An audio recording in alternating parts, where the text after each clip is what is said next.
Selamat bertemu kembali dalam renungan hari ini. Bapak, Ibu, Saudara, salam kasih karunia dan damai sejahtera untuk Bapak, Ibu, Saudara semua.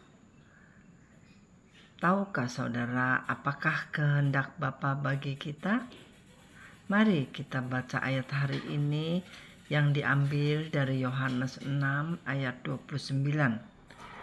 Jawab Yesus kepada mereka, inilah pekerjaan yang dikehendaki Allah, yaitu hendaklah kamu percaya kepada Dia yang telah diutus oleh Allah.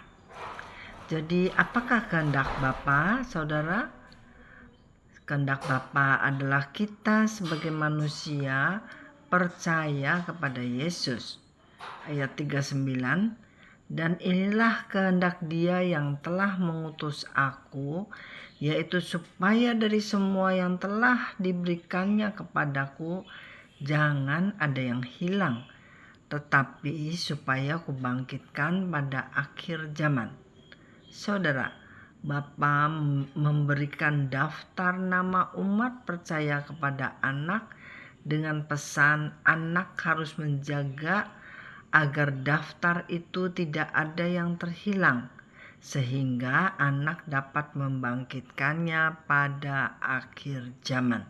Ayat 40, sebab inilah kehendak Bapakku, yaitu supaya setiap orang yang melihat anak dan yang percaya kepadanya beroleh hidup yang kekal, dan supaya aku membangkitkannya pada akhir zaman.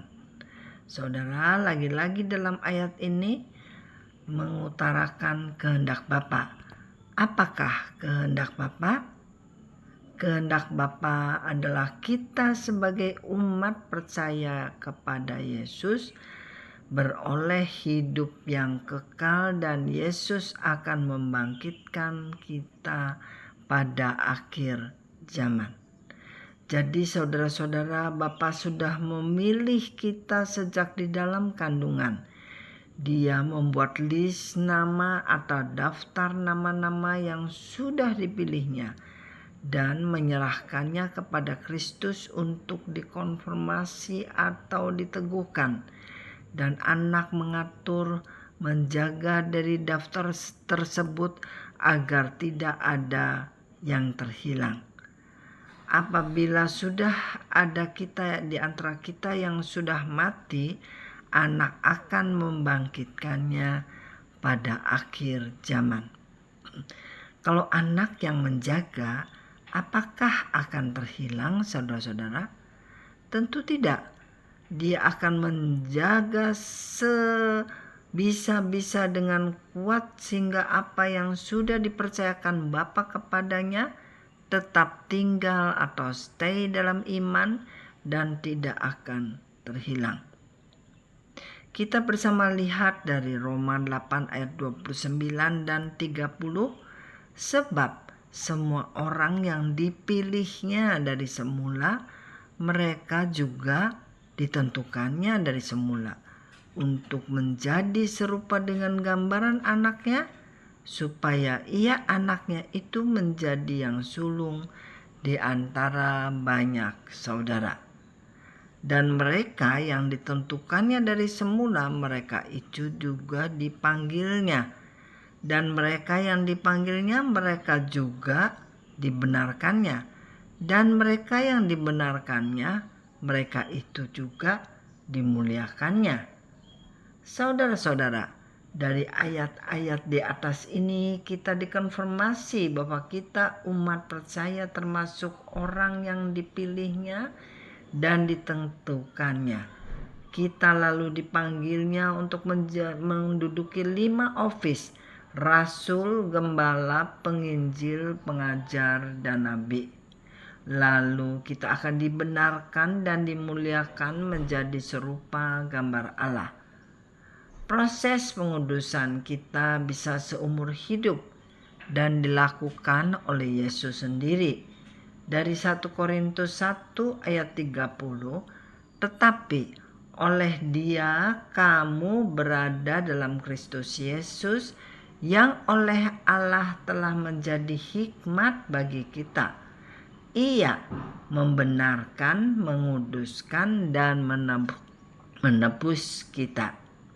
Saudara, melalui proses dikuduskan dan disucikan, siapa yang menguduskan dan menyucikan? Maka kita berjalan dalam kehidupan ini untuk menjadi orang-orang yang dibenarkan lalu dimuliakan oleh Tuhan Yesus sendiri. Tentu saja kelihatannya mudah, tetapi proses penyucian dan pengudusan ini berjalan dengan penuh kesukaran dan penderitaan di dalam hidup. Dari Efesus 5 ayat 27, supaya dengan demikian ia menempatkan jemaat di hadapan dirinya dengan cemerlang, tanpa cacat atau kerut atau yang serupa dengan itu, tetapi supaya jemaat kudus dan tidak bercela.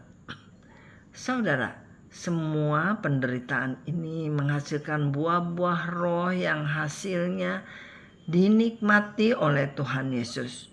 Dan bagi kita pun melalui penderitaan ini kita menjadi cemerlang, tanpa cacat, tanpa kerut, yang serupa dengan itu.